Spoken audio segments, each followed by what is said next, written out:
voyage dans les yeux. Tels yeux sont des pays de glace, un climat nu, où l'on chemine son chemin dans l'inconnu. D'autres, des soirs de province pleins de fumée, où passent des oiseaux aux ailes déplumées, qui leur font ces plaintifs regards intermittents. D'autres vides, mais sous l'influence du temps, où la mer de leur âme à flots muets déferle, sont rafraîchis, profonds, mobiles comme une eau, flux et reflux du lent regard roulant sa perle. Or tout s'y mire en un reflet double et jumeau. Ceux-ci gardent leur rose ancien d'un couchant rose, qui leur fut un moment d'amour essentiel, et s'effeuilla dans eux comme une vaste rose. Ceux-là sont bleus d'avoir tant regardé le ciel, et si ceux-ci sont bleus, c'est dans sang qui subsiste. Puis en d'autres, recels compliqués, il y a de vieux bijoux, de grands arbres, un clocher triste, des visages que trop d'absence délaya, des linges démodés d'enfants mortes, des cloches et des anges dont on devine les approches, à voir, au fil des yeux qui sont tout remplis, leur robe comme un orgue au long tuyau de plis. Ah, les yeux, tous les yeux, tant de reflets posthumes, reliquaires du sang de tous les soirs tombants, chair où toute noce a promulgué ses bancs, site où chaque automne a légué de ses brumes, yeux, carrefour de tous les buts s'y résumant, fenêtre d'infini, calme aboutissement, car tout converge à ces vitres de chair nacrée, miroir vivant en qui l'univers se recrée.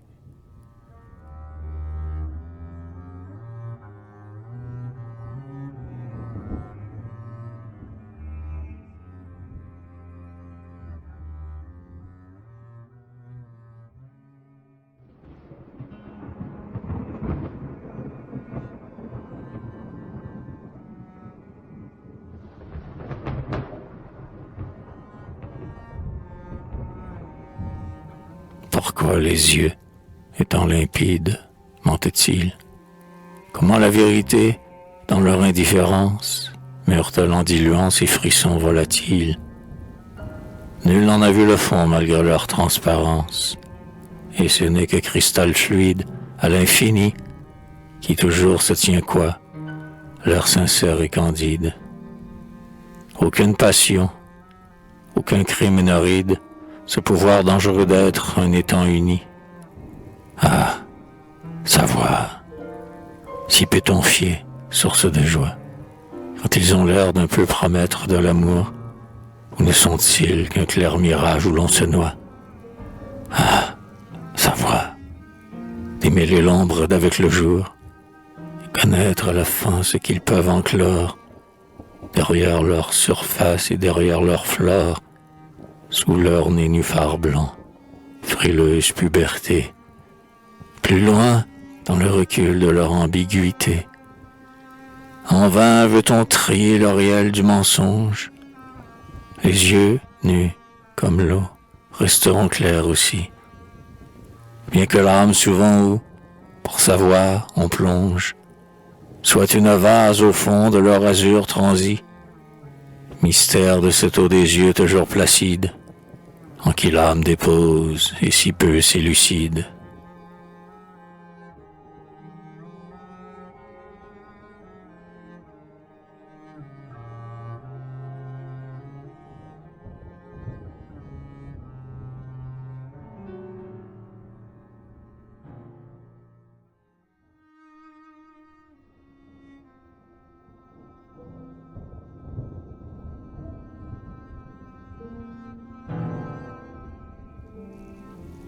Dans les yeux, rien de leur histoire ne s'efface.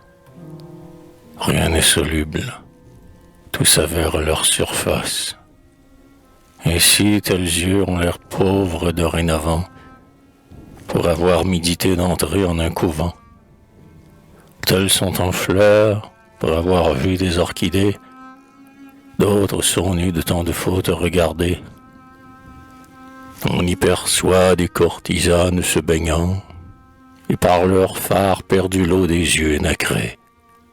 D'autres, pour être nés près d'un canal stagnant, portent un vaisseau noir qu'aucun marin ne grée, et qui semble, dans eux, captif en des glaçons, prolongement sans fin, survie, aube lointaine, ciel qui met dans les pluies de bleu caparaçon, nuages habitant les prunelles humaines, tout le passé qui s'y garde, remémoré, tout ce qui s'y trahit qu'on croyait ignorer, les vœux qu'on viola, les seins que nous fleurîmes, et le regard qu'on eut en pensant à des crimes, et le regard qu'on eut, pris d'un dessein vénal, fut-ce un instant, jadis, devant des pierreries, trésors qu'on troquerait contre ces chairs fleuries, et qui fait à jamais de l'œil l'écran du mal. Car tout s'y fige, y dure, et tout s'y perpétue. Désir, mouvement d'âme, instantané décor. Tout ce qui fut, rien qu'un moment, y flotte encore. Dans l'air des yeux aussi survit la cloche tue, et l'on voit, dans des yeux qui se croient gais et beaux, d'anciens amours mirés comme de grands tombeaux.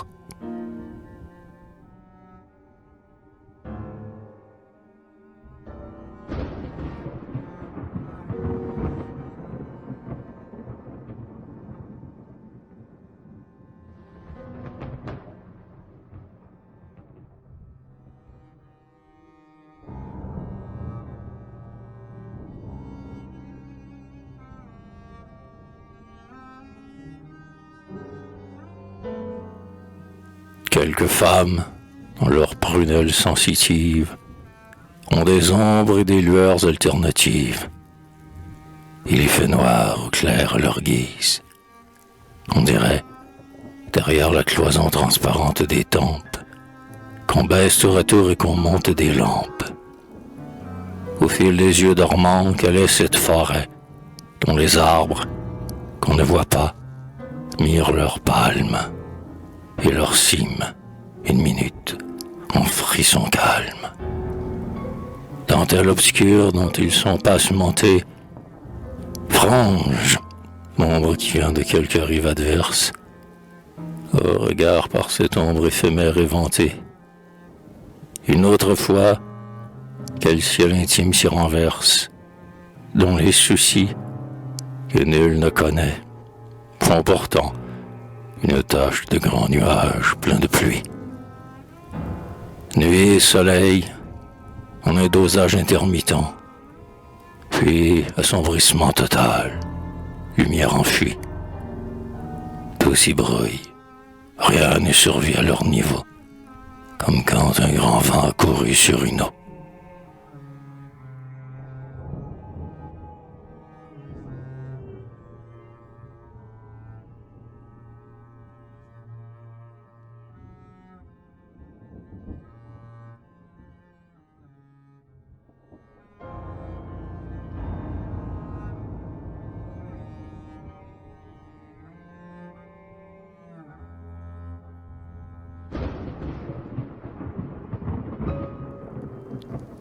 L'œil est un glauque aquarium d'eau somnolente. Tranquillité, repos apparent, calme pli, comme ceux qui s'éternisent dans les surplis.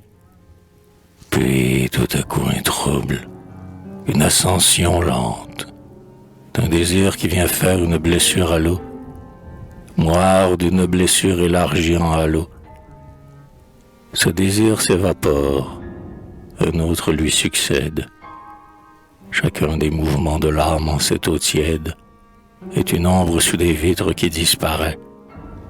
En fuite comme avec des nageoires, l'ombre erre et s'argente dans la transparence du verre. Aquarium peuplé de songes en arrêt. Une pensée y nage à peine définie et retourne dormir dans des varechs couchés parmi les minéraux du crâne et ses rochers.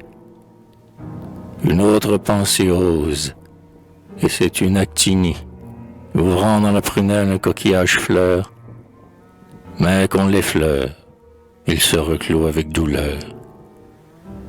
Paysages qui changent à tout instant, pensées qui sont des poissons noirs, des perles nuancées, des monstres froids ou des infiniment petits, corpuscules dans le fond de l'être blotti, embryons de projets, de vagues germes de rêves, émergeant d'on ne sait quel abîme mental, qui montent jusqu'à l'œil en assomption brève, et viennent animer cet écran de cristal.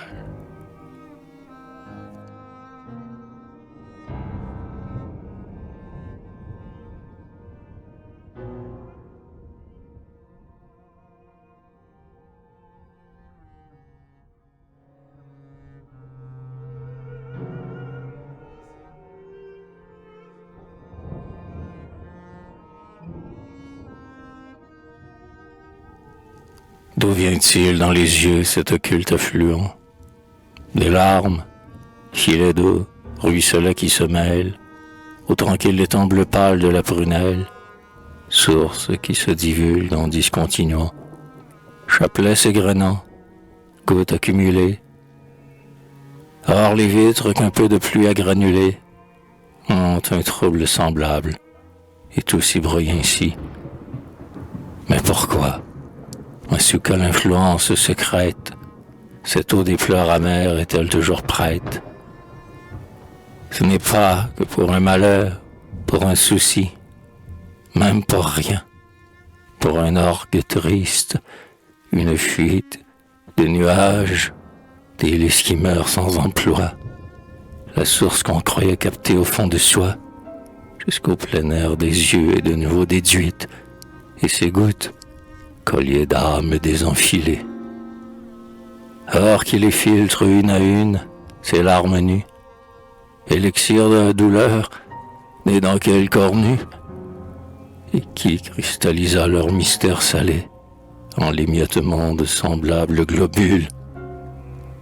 Quels sables sont en nous, quel puits intérieur nous monte en crevant ces pleurs comme des bulles. Ou bien le crâne est-il une grotte en moiteur, d'où sourdent ces stalactites intermittentes? Ou donc le réservoir des pleurs, agrégat d'eau, quel circuit jusqu'aux yeux, au long de quelle pente? Ou donc, sur quel penchant du cœur, sur quel coteau, les vignes dont le vin remplit ses burettes, pour la messe de joie ou la messe de deuil?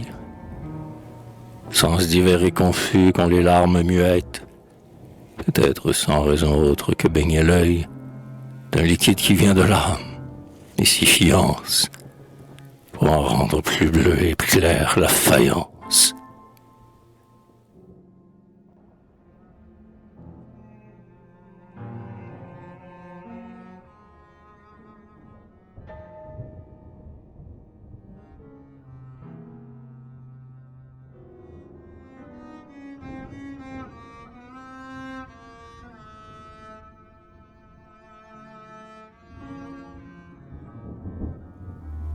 Les yeux sont des bassins d'eau changeante qui dort, où, parmi des frissons de moire remués, appareille une flotte éparse de nuées. Voiles blanches qui vont vers un horizon d'or. Mais parfois, certains grands nuages couleur d'encre s'immobilisent comme en quarantaine, au fond, de tels beaux yeux de qui l'étiage est profond, et qui portent en eux ces nuages à l'encre.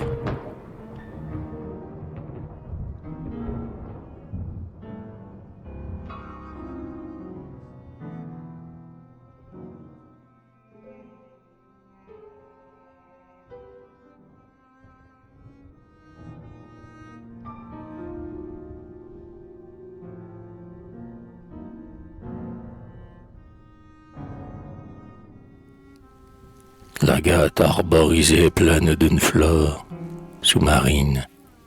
Ainsi l'œil, on dirait des lacis, une géographie aux fleuves indécis, que le vert, veiné d'ombre, aime donc l'or.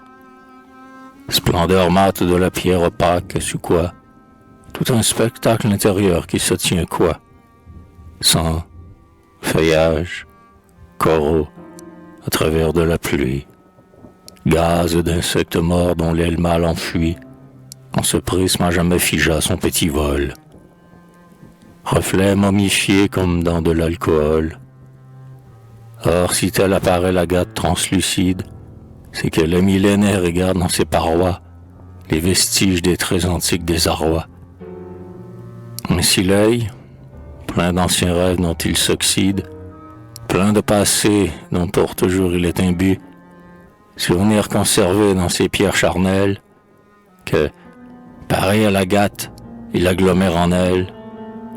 Ah, tout ce qui survit sous son cristal embu.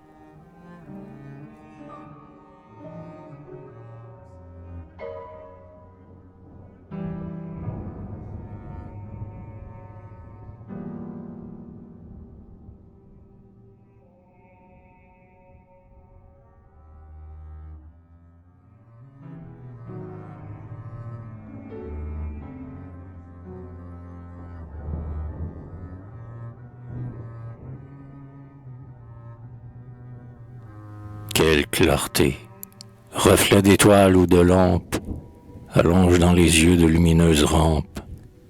Est-ce un feu du dehors? Est-ce un feu du dedans?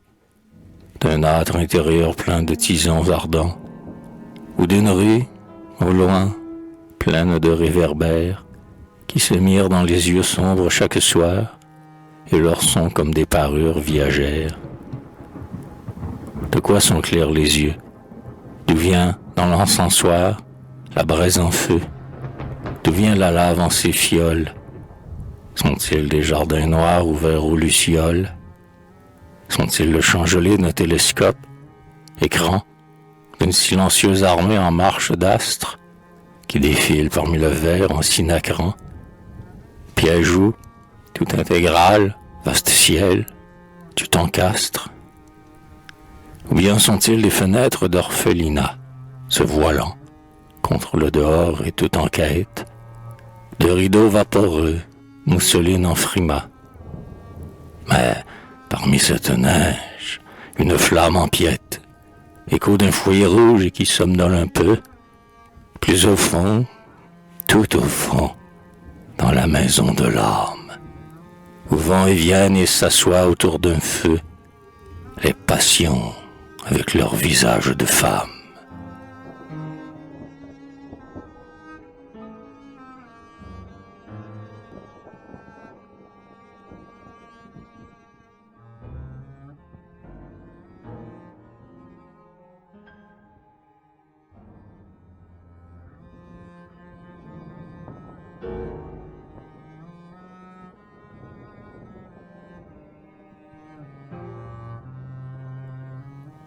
En l'eau tiède des yeux tranquilles combien j'ai, souvent, le soir, plongé mon visage et nagé dans leur silence, vers une rive inconnue.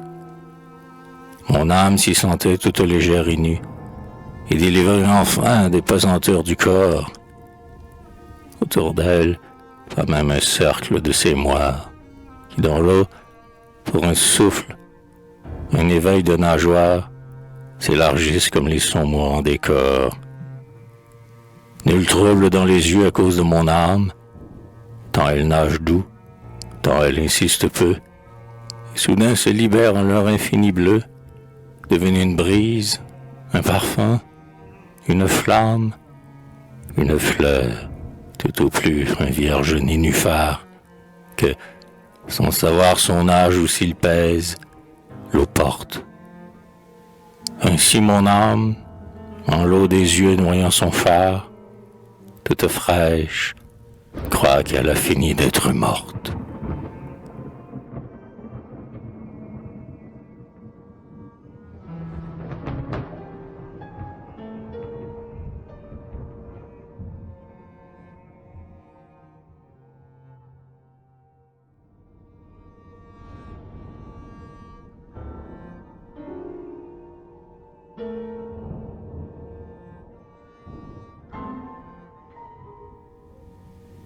Celui qui dessina ses têtes au fusain, en rehaussa d'un peu de couleur la souffrance. Leurs lèvres, comme en un vitrail diocésain, sont closes, on dirait des fermoirs de silence. Leurs yeux froids et l'argent à l'eau, ses yeux bleuis, pareils à des bouches dans l'eau, appellent comme on se noie en quelque ophélie. Yeux dilatés, bijoux pâles de la folie, princesse d'Elseneur ou de l'Escurial, dont la tristesse en ses fusains noirs persévère, victime reposant sous la pitié du ver, comme au fil d'un tranquille étang seigneurial. Yeux qui durent parmi ces figures mornées, tels les joyaux dans les couronnes en exil, les couronnes sans but des reines détrônées. Ses faces, lisse défunts, mais l'œil est un pistil où la vie est continue et se résorbe. La lune vit, ayant des yeux tels dans son orbe. Ah, ses yeux, l'éclair de lune qu'ils ont été, yeux fixes qui font ses têtes hallucinées. Des yeux qui furent morts mais ont ressuscité et gardent tout, ciel bleu, fleurs emmagasinées, tout le vaste paysage d'après-midi qu'ils ont capté durant la suprême minute. Mais dans l'amas d'eau vive, absorbés en leur chute, n'a pu détruire en eux le mirage agrandi. Yeux de reflets de verdure délayés, yeux remontés à la surface, revenus, avec un tatouage au fil des globes nus, qui dit ce que médite une noyée.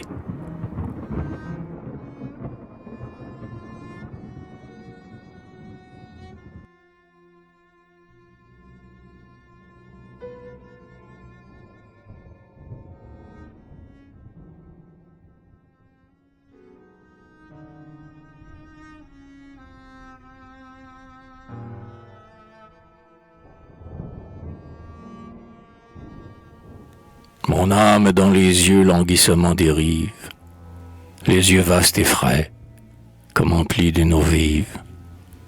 Mon âme y vogue à cause aussi d'un certain bleu, qui dans les yeux, ainsi que dans l'eau, semble vivre. Le bleu du ciel au fil des yeux qui flotte un peu. Et mon âme entraînée en eux se plaît à suivre ces petits golfes clairs dans les roseaux des cils, ces bords des yeux pareils à des anses de joie, où mon âme en partance, un moment, s'attermoie, avant d'appareiller pour de lointains exils. Bord des yeux, bord de l'eau, transparence bleuie, multiplication fragile des reflets, cristal prêt à mourir, vent, si tu les raflais, fraîcheur où la clarté de la lune est rouille, silence plein de nacre et plein d'herbes semblant, une flore inconnue et soudain révélée, d'un climat autre où la verdure est niellée. Ah, ces bords frais des yeux où dort un sable blanc. Mon âme, triste du départ, y temporise, prétextant le marais ou l'absence de brise. Et s'y dorlote encore une minute à voir, tant de reflets parmi ces bords de nonchaloir, puis démarre vers la haute mer des prunelles. Mais quel monde nouveau, quels pôles sont en elle, et qu'est-ce qu'on rencontre au bout des yeux quand on s'enfonce par-delà leur ligne d'horizon.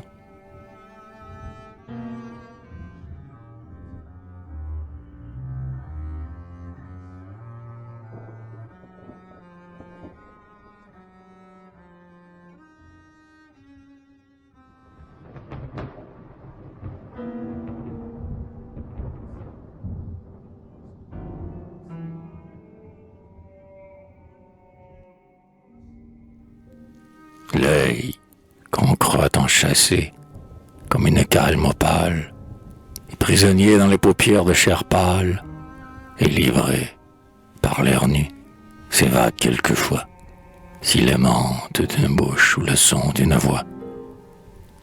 Exode tout à coup d'une large prunelle, qui, d'un visage cher, réellement descend, avec tous les reflets de l'horizon en elle.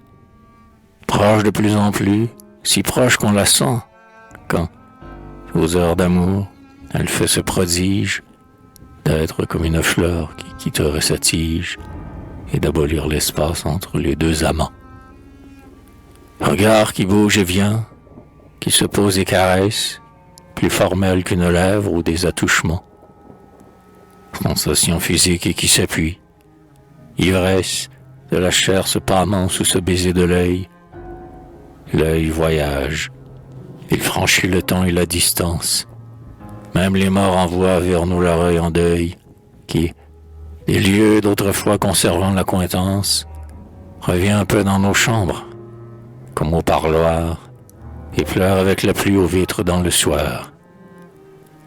L'œil des absents aussi, que le vieux miroir garde, émerge, sous des clos comme d'un bassin nu, éclat d'astre lointain jusqu'ici parvenu.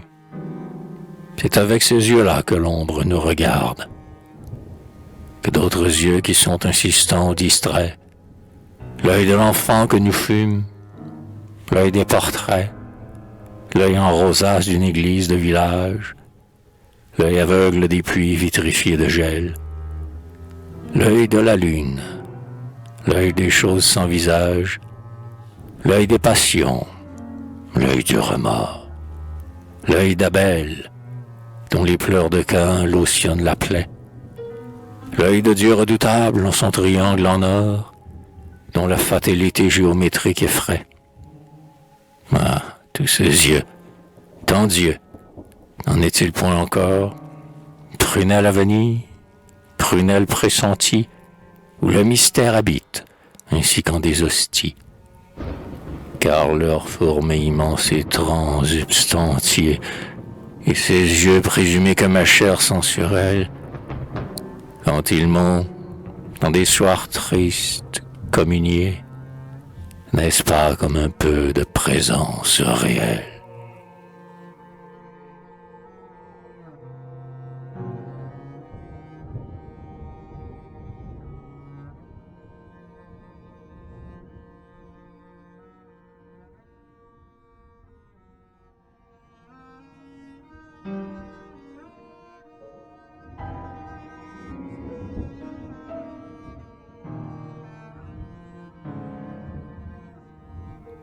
En des pays de longs canaux et de marais, les yeux sont, eux aussi, baignés d'un charme frais.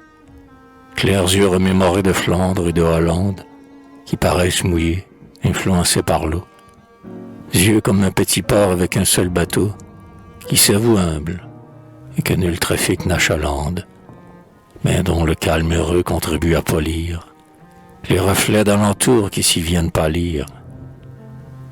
S'ils sont ainsi, c'est à cause de l'eau voisine, qui les fait à sa ressemblance, y propageant son aspect de miroir et de fluide d'argent. Donc, comme un port, cette eau des yeux emmagasine les horizons et le paysage adjacent, dont le mirage en sa transparence descend. Le ciel y réfléchit ses teintes sans durée. On y perçoit aussi, comme sur un vélin, l'enluminure en or d'un vieux quai, d'un moulin, et toute l'ambiance y vit, miniaturée.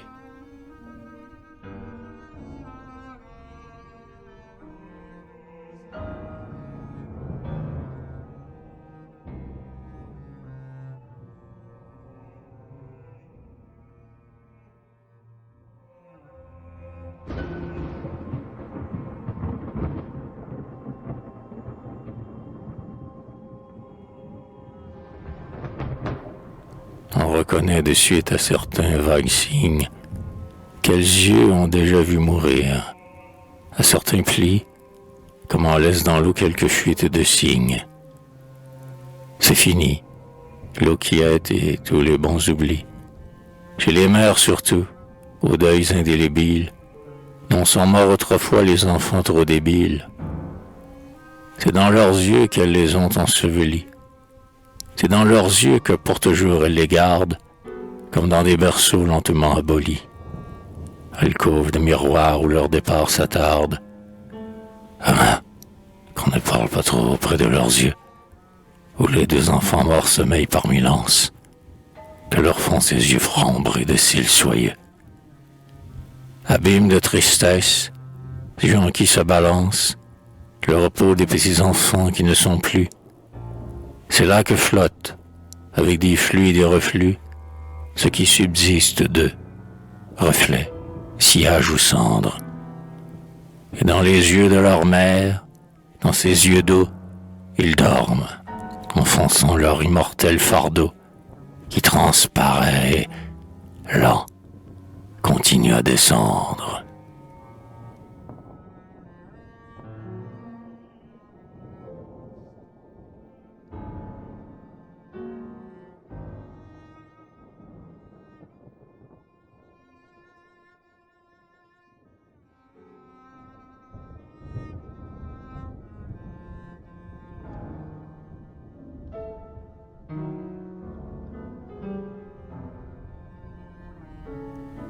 Yeux d'aveugle, ils sont tristes, l'air d'une plaie. Yeux nuls, sans effigie, éteints qui se délaient. Yeux d'aveugle, jardin où la vie a neigé. Yeux plus vitreux que ceux des morts. Ah, qu'ils sont tristes, nus comme les tonsures des séminaristes. Haut d'un canal que nul bateau n'ont imagé. Pataines qui jamais ne mireront la messe, et les cierges et des lèvres d'enfants de cœur, veilleuses sans clarté, fioles sans liqueur. Depuis quand sont-ils nés dans cette ombre, ou bien est-ce qu'un obscurcissement graduel, tel le soir, ou l'usure, tel un tissu réincorpore, les roses et les lys le brodant sur fond noir, et bientôt s'unifient en étoffe incolore. Ah, qu'ils sont tristes, qu'ils sont tristes. On dirait des scellés opposés sur une tête morte.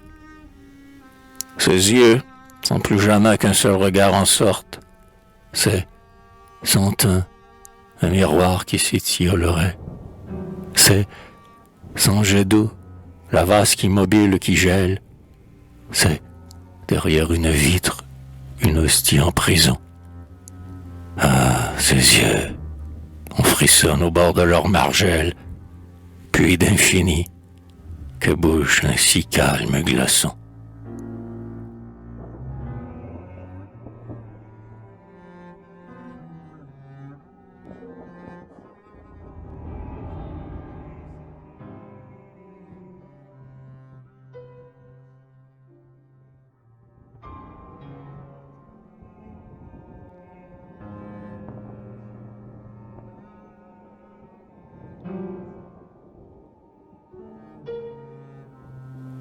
J'ai gardé dans mes yeux, comme un thésauriseur, l'or des moissons, l'or des chevelures, un site dont mon âme fut seule à savoir la douceur, un couchant dont le rose à mon gré ressuscite, puis tel signe au clair de la lune nageant, des signes de qui l'aile à la forme des harpes, harpes de longs grains aux musiques d'argent.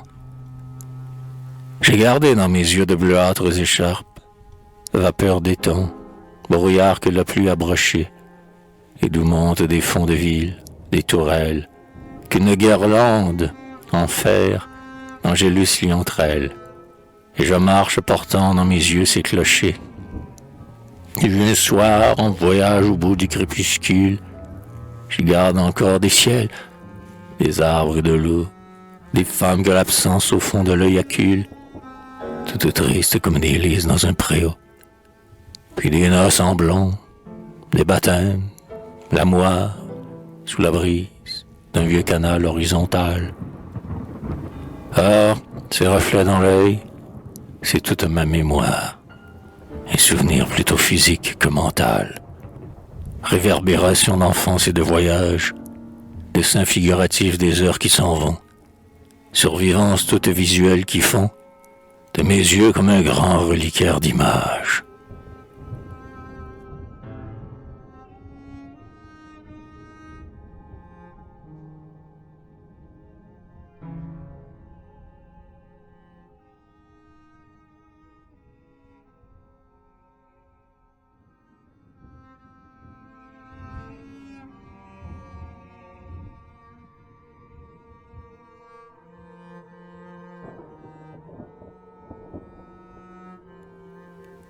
Les yeux des femmes sont des Méditerranées, faites d'azur et de l'écume des années, où l'âme s'aventure en sa jeune saison. Quelles mers sont là-bas, derrière l'horizon, qui déferlent autour de ces îles jumelles? En quel golfe atterrir au fond bleu des prunelles? L'infini se recule en un roulis berceur, et l'âme part, dérive, en proie au vent rebelle, s'extasiant parmi les yeux des femmes belles. Mais parfois l'ouragan convulse leur douceur, et l'âme va toucher les récifs des traîtrises. Elle se heurte à des banquises de froideur, climat gelé, glaçons, brouillard, région grise. On navigue soudain sous un rouge équateur, flamme d'orgueil, corail sanguin de la luxure, feu convergent de fleuves chauds qu'on ne voit pas, que d'embûches cachaient ce piège qui s'azure. L'âme est désemparée en de muets combats, et bientôt se mit-il, abandonnant ses voiles, vidant ses filets noirs de sa pêche d'étoiles, sacrifiant ses mâts pour se sauver un peu, jetant cargaison, or, tout, dans l'abîme bleu. Enfin, un soir que c'est la fin de sa jeunesse, l'âme s'amarre. Elle est édifiée et cesse d'appareiller parmi les beaux yeux spacieux. Ah, c'est l'heure d'aller voyager dans les yeux.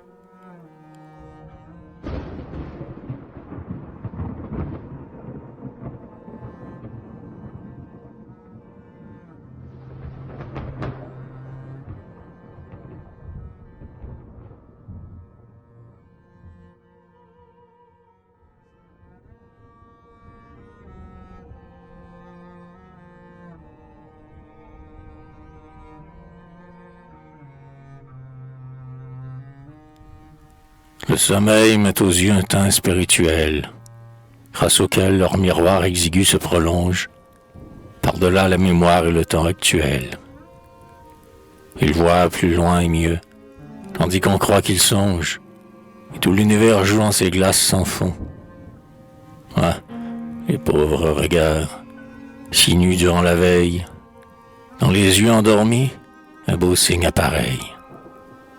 Et ces ombres soudains que des nuages font, c'est un bonheur en fuite, un malheur qui s'avance. L'automne s'y mélange à des roses d'enfance. On se voit mort, tandis qu'on se revoit amant. Ce n'est plus le présent seulement qu'on reflète. Sur l'eau frêle des yeux court un pressentiment. Puis l'âme a revécu ses lendemains de fête.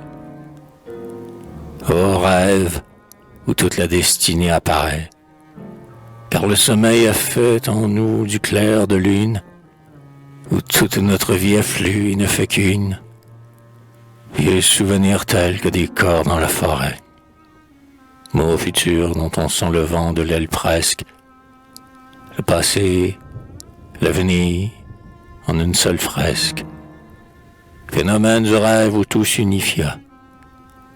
L'espace s'est fondu dans le temps qui s'abroge. Est-ce qu'on sait encore les pays qu'il y a? Et, comme un puits taré, se dénude l'horloge. Rêver, c'est se prévoir en son éternité. Vie anticipative, ô fantasmagorie. Patrimoine divin qu'on aurait escompté, n'est-ce pas? Pour notre âme, une avance doirie sur sa vie mortelle et sur sa part de ciel, que cette clairvoyance au-delà du réel, ô prunelle soudain devenant plus lucide.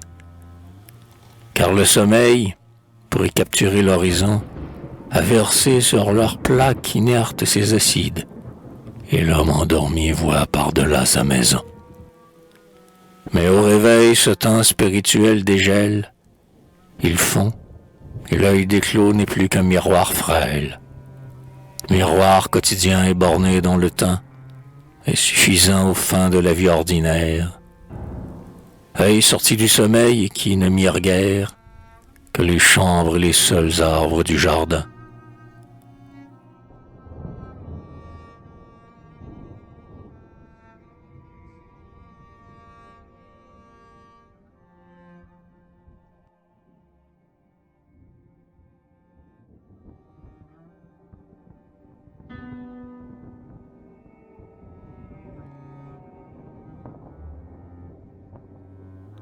Tels yeux parfois ont l'air plus vieux que leur visage. Et même s'ils sont clairs, même s'ils sont rieurs, à leur fatigue on les soupçonne antérieures, et venus là s'ancrer après de longs voyages. Regards âgés dans un ensemble puéril, les yeux sont un octobre et la bouche un avril. Eux sont pleins de feuilles mortes, elles de roses. Et le contraste entre eux est presque un désaccord. Où trouver un visage unifiant son sort, dont les lèvres avec les yeux se soient décloses, et dont la voix serait de la couleur des yeux? Il faudrait pour cela des yeux qu'on inaugure, qui soient neufs, nés en même temps que la figure, au lieu de ceux qu'on a, fanés par tant d'adieux, dont le sort aboutit, pour faire un moment halte, à s'accoupler sur tel profil qui s'en exalte. Yeux dont on ne sait plus l'âge, errante lueur, astre déchu sans cesse en route, yeux migrateurs, joyaux qui tour à tour ornait une couronne, passent dans un bijou d'église, immigrent dans un anneau, sans savoir quel or les environne, joyaux, yeux, qui dira vos clairs en décédant? Car les yeux, eux aussi, comme les pierreries, vivent d'un destin propre, ont en eux leur féerie, contemporains du luxe âgé de nos aïeux, concomitants de je ne sais quel astre vieux, ils possèdent comme une âme rétrogradée, fait d'antique azur, fait d'une perle évadée. Ils n'ont rien de terrestre et rien de temporel, sertis et dessertis, depuis les lointains âges, dans la métempsychose éparse des visages. C'est aussi par ses yeux que l'homme est immortel.